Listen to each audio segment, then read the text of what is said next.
Welcome to On the Edge with April Mahoney Brains. Here, this is the spot where the conversation is pointed, the guests are sharp, and the responses are never dull.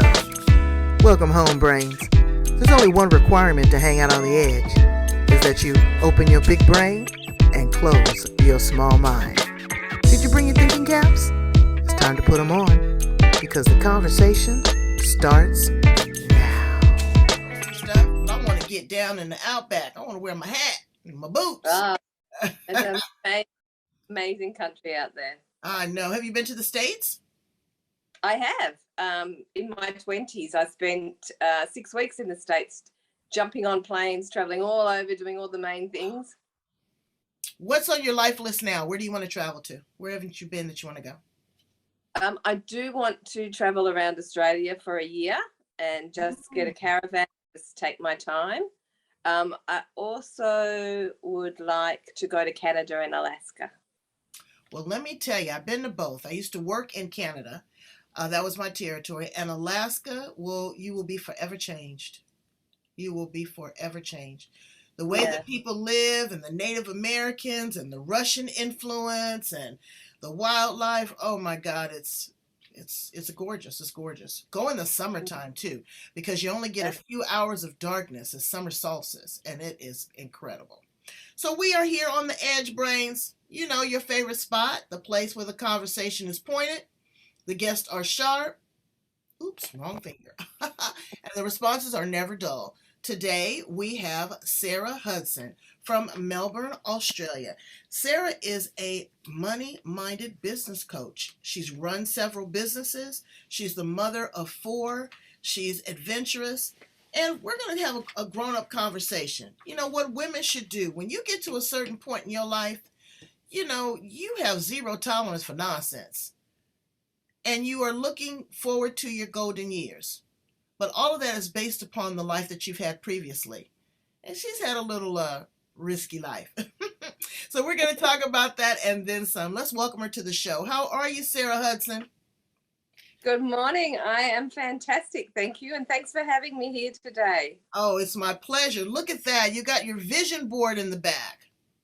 I have. It keeps me focused on what I'm doing, for sure. Well, let me ask you a question about that, because, see, I got a different perspective on vision boards. What inspires your vision board when you get down and get with your magazines and your clippings and your markers? What's your process for creating that vision board? Well, I really just think about the things that I want to achieve in the rest of my life. I have had a really big life. I'm really fortunate to have been able to achieve a lot of things that I've wanted to do. I'm 57 now, and I still have got so much inside me that I want to get out. So for me, some of the things are recreational, and some of the things are about creating a legacy as well. And family's really, really important to me, spending time with my kids, spending time with my aging parents. And I think also, having lived through the last 2 years of COVID and really quite tight restrictions that we've had in Melbourne, has made me realise what's really important to me. So when I look at my vision board, it's kind of bringing together all of those things and giving me a little bit of focus as to why I'm doing the things that I do. I agree with you 110%. When I create my vision board, I always revisit it. Number one, it's a work in progress, because sometimes you've got to step back from that vision. Sometimes you're stuck in that vision, and there's obstacles. People don't take into consideration in life, when they do this manifestation work, that there are going to be obstacles, but those are opportunities to learn and to grow. It's not, oh my God, something bad's happened to me.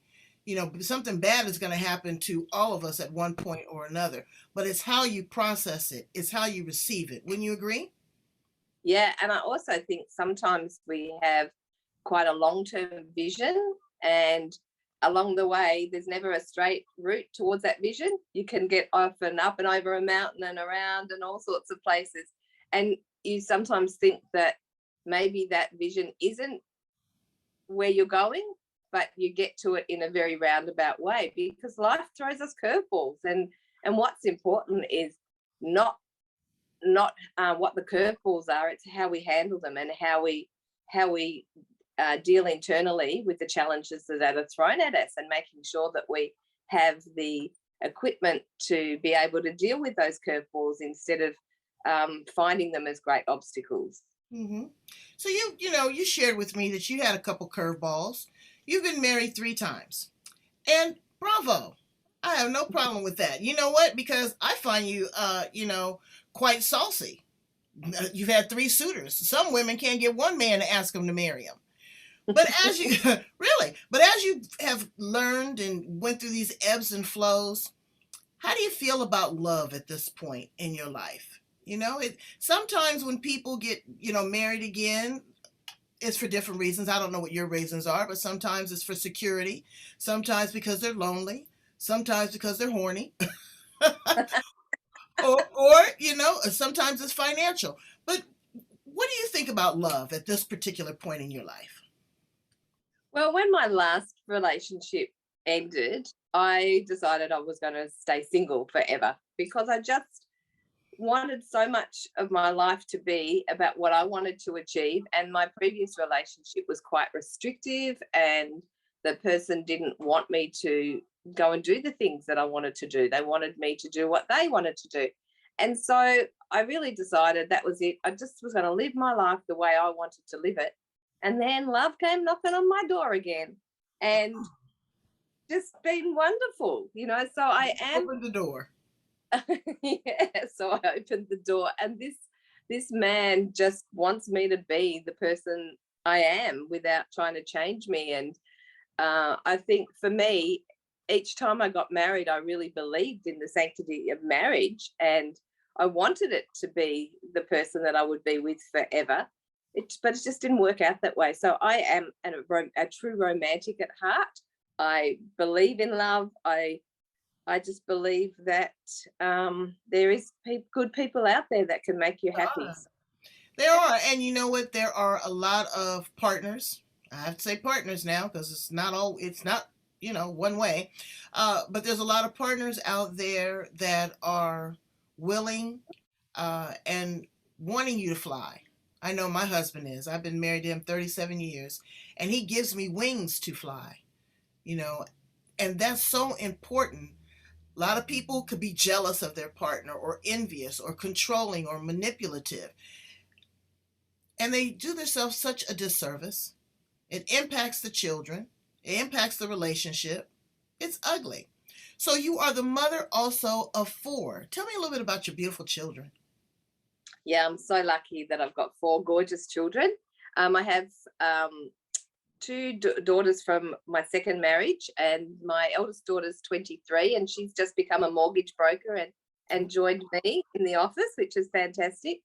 And my second daughter is 21, and she's in her final year of university doing primary school teaching, she's going to be a fantastic teacher.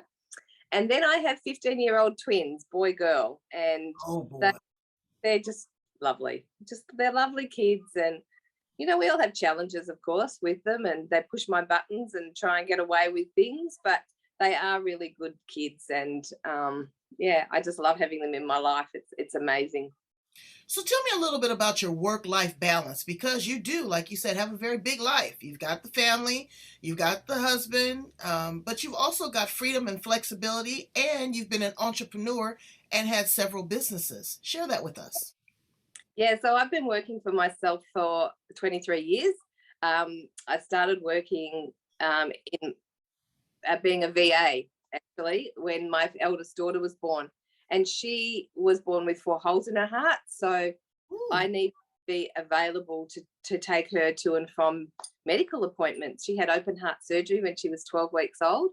And so we spent a lot of time in and out of hospitals and a lot of time at specialist appointments. And so being a VA worked really well for me. I could work when I needed to work, and I could work in my own time. So I often would work when my children slept. So when the elder girls were little, they were fantastic sleepers through the day. So they would go down for their afternoon nap for about 2 or 3 hours, and I would put them down and I'd go and do 2 or 3 hours work. And then at night when they went to bed, I would work. So I'd work maybe from 7 p.m. till 1 o'clock in the morning. And that was, I managed to do 6 or 7 hours of work every day.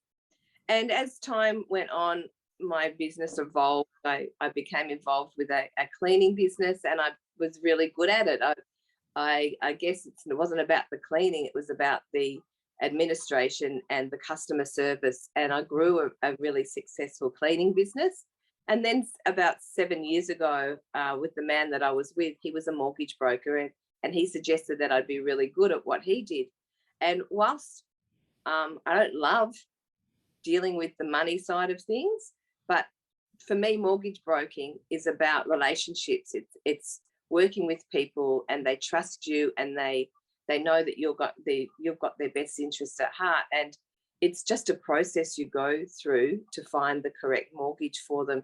You don't have to know a lot about finances. You just need to follow a process. So for me, I love working with people. I love that customer service side of things. So it's been wonderful for me to be involved and to have that flexibility of working from home. So for 23 years, I've worked from home. About 10 years ago, I built a purpose-built office out in my garden. So now I can leave the house and work. But I'm also at home if I need to put the washing on the line. If one of the kids is sick, I pick them up from school and they can be at home. And it's been great too, as my parents are both, my dad's 91 and my mum's 86, and they both have Alzheimer's and dementia. So it's been really good for me to be working for myself so that I can be there to take them to appointments and support them too. So, that's, as you said, it's that real flexibility. Right. It's a work-life balance. And that's, and that's so important. You speak on customer service. I'm big on customer service. I have been trained by some of the best customer service people in the world. What are 3 key elements that a person or a company should know and utilize about their customers to give them that top-notch customer service? I think the most important thing is to get rid of your ego. It's not about you. It's about them. It's not about how big a sales you can make. It's about what your customer needs from you. Right. And about follow-up too. It's yes. Yeah, up the phone or sending an email, keeping in touch. With mortgage broking particularly, there can be quite a lot of delays with lenders in assessing information or getting back to you.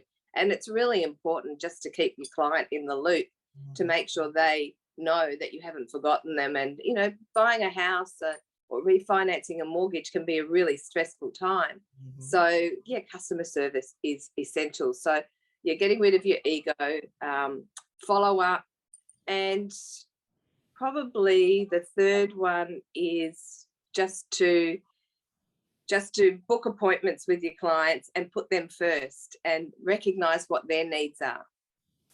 Well, here's a couple of my suggestions. Number 1, Brains, I keep it 100 with you. No, the customer is not always right. True. Okay? Sometimes they can be a cold piece, okay? But what I want you to consider is flexibility and provide them options.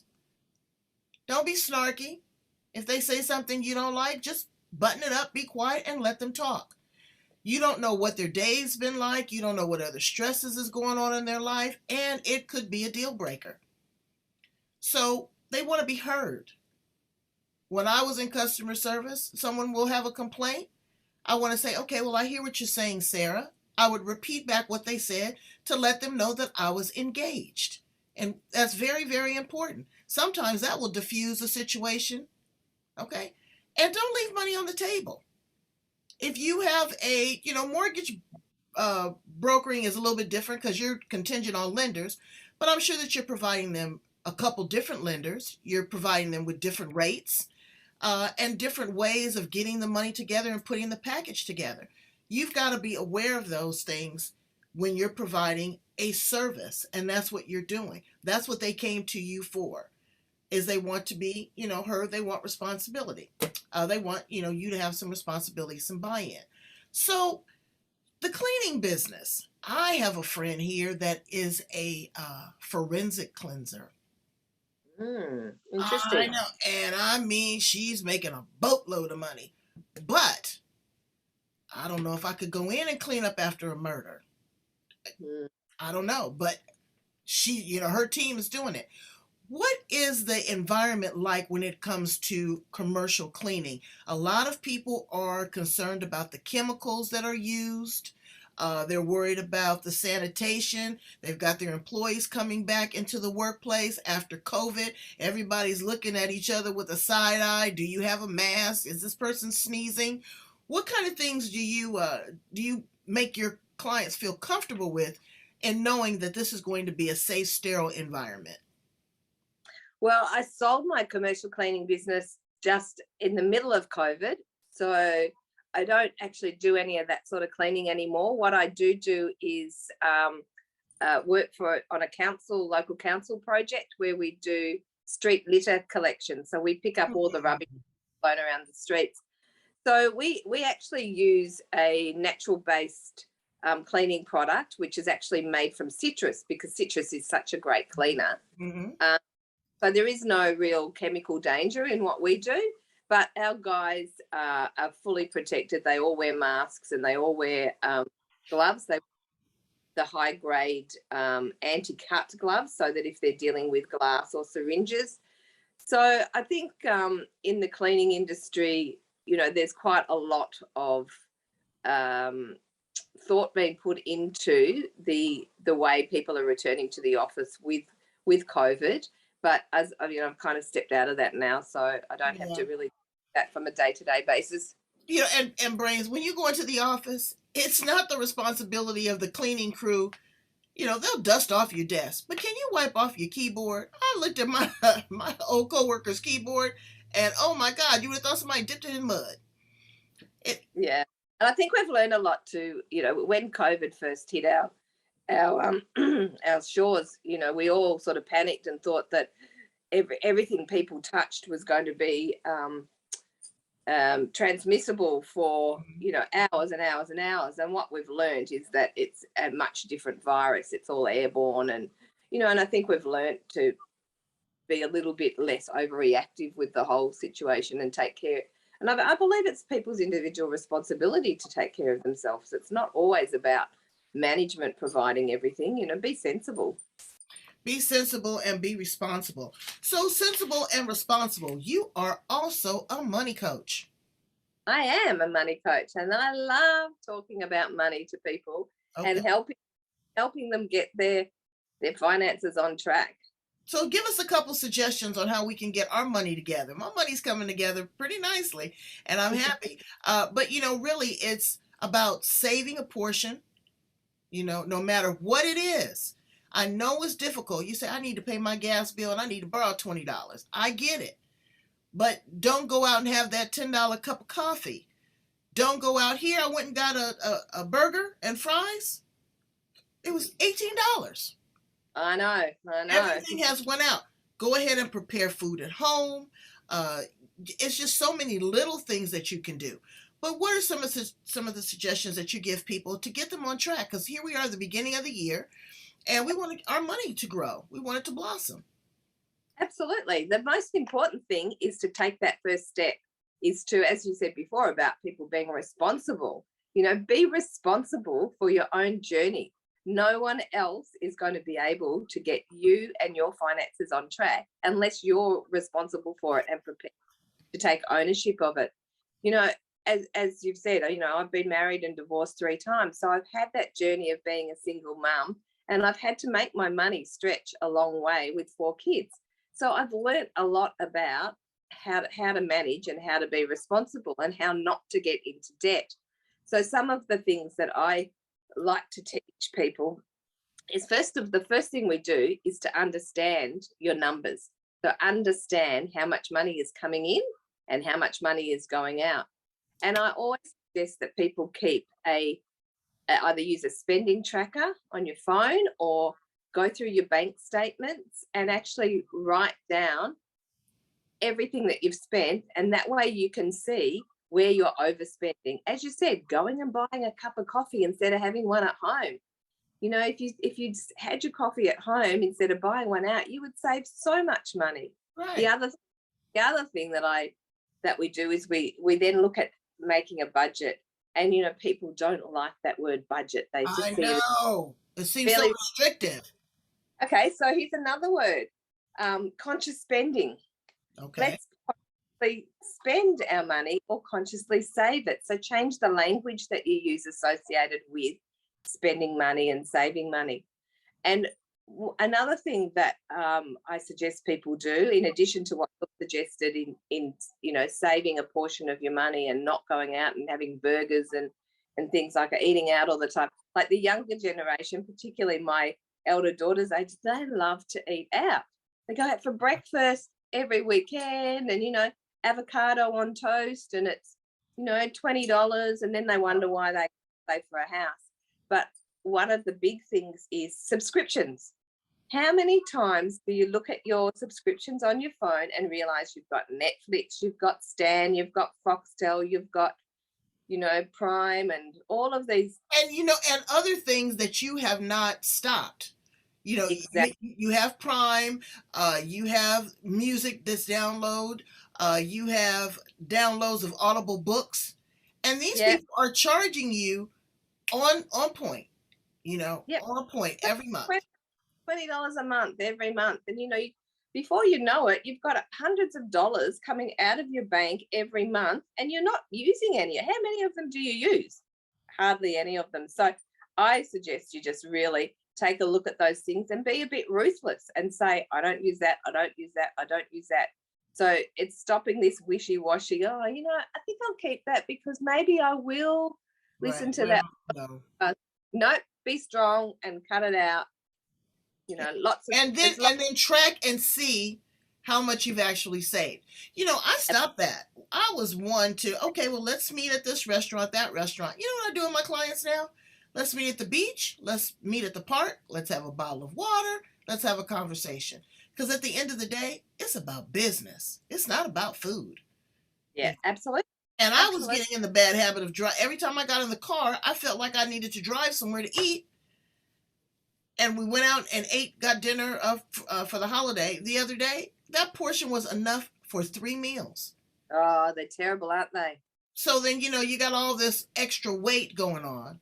What do you do as a stress reliever, Sarah? Well, not with the kids, not with your spouse, but what do you do for self-love? So I love to walk. That's my thing. And in COVID, where we actually had a 5-kilometre limit put on us by our premier, you know, the governor of our state. In the main, I think we had 200 and something days where we were only allowed to go within 5 kilometres of our home. And for me, it was every day I got up and I walked and I walked and I walked. It didn't matter if it was raining, if it was boiling hot.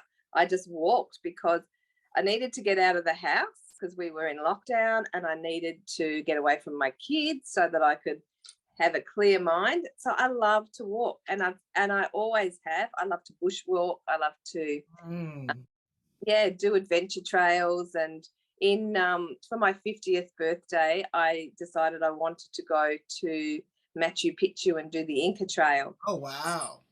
I put it out to my friends and family, and both my sisters, who are younger than me, decided they'd come with me. So in 2000 and it must be 2015, we went to Peru, and we did a 2-week adventure, and we did the 4-day hike through the mountains, and it was the most amazing thing. And so I love to challenge myself a little bit like that. But yes, and I live near the beach, so for me, I walk along the beach a lot because I love to be near water, and the sounds of the wind and the waves and all of that are really meditative for me. So yeah, they're my things that keep my brain quiet and me focused on, you know, not letting all those thoughts that distract you and weigh you down and make you feel, you know, that you're not achieving things. They wash all that away for me. So yeah. What are 3 things that Sarah cannot live without. I don't want to hear about the kids. We love them or the spouse. What are three personal things that you can absolutely not live without? Wow, God, what a question. I think it's got to be the beach. Uh, it's got to be books. I Mm, love to read. And my phone, unfortunately, my phone. I But know. for lots of reasons, it's for keeping in touch, and it's for music, and it's for audio books, and just a whole lot of reasons. And for my photos, the photos on my phone. I So know, I know, but I don't know how I feel about that because I'd love to print photos. I still print photos. You should see my office. Oh my God, I've got celebrity photos, just stuff all around the walls. But in the phone, I don't know, you have them right there with you, but it's something about a photo album. But things yeah. have changed. It's like a book. You enjoy books. Audio books, I like. If it depends on what they are. But just to have like a Kindle, I don't enjoy that read. I like the texture. I like the romance of a book. It feels like you're really into it and you get into the characters. That's great. What are some of your favorite foods, Sarah Hudson? I love food, and I love Melbourne is an amazing place for food. We Mm, just have so many great restaurants, and I think my favorite food is actually Asian food, mm, probably modern Asian food, and we have a fantastic dumpling restaurant near us. So, oh, and they do the most amazing dumpling soup, and um, my boyfriend and I go there quite often, yeah. and we'll have a laksa soup filled with prawn and scallop dumplings, and it's only about $16, and it's so much food. And so we go down there if we don't feel like cooking and I haven't got the kids, we'll go down there and grab a bowl of soup, and yeah, it just fills you up. It's amazing. So I love that. I love the herbs and spices in Asian food. It just opens you up. I feel cleansed afterwards. Yeah, I really feel, and the prawns are probably this big in Melbourne, huh? yeah, they they are. Yes, that would definitely be my favorite food. Is any type of Asian food beautiful? So you're a caregiver, and I commend you for that. I just lost my mother, and a couple days ago, I just lost her sister. Mm. But I am bent, but I am not broken because it is a part of the process. And we're all going to get a turn at the wheel. And it's hard looking at your parents, or it's hard looking at a photograph and you seeing people that aren't there. How do you console yourself knowing that this is a part of the transition? Maybe, not necessarily your parents right now, but it could be any of us. I think, heaven forbid, it be a child. It could even be your pet. What do you feel about life and death?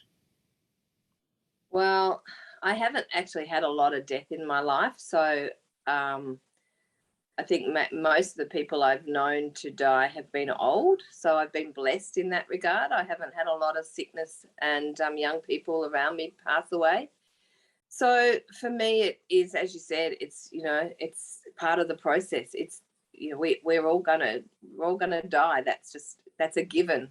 Um, and so for my parents, they've had fantastic lives. To my dad, he's got to 91, and he brought us to Australia from England when I was just 1 year old, and he decided he was going to make that adventure and move to Australia. And my mum didn't really want to come, but she brought my brother and me as little children, and started a new life in Australia. And I think maybe that's why I've got the adventurous spirit in me as well.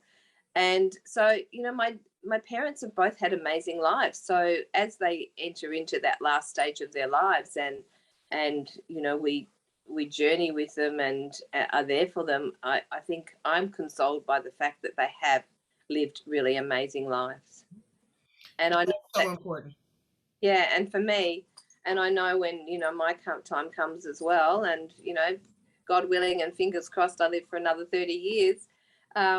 That I continue to enjoy my life, and I can continue to look after my health so that I can enjoy my life. I know. That's what I say too. But I'm going to party, okay? Because I'm Yeah. going to party like every day's the last day. I sure am. Uh, what do you want your legacy to be? My legacy would be to help women to be financially secure and to be able to take charge of their money and not be afraid of their future, their financial future, of not being able to cope.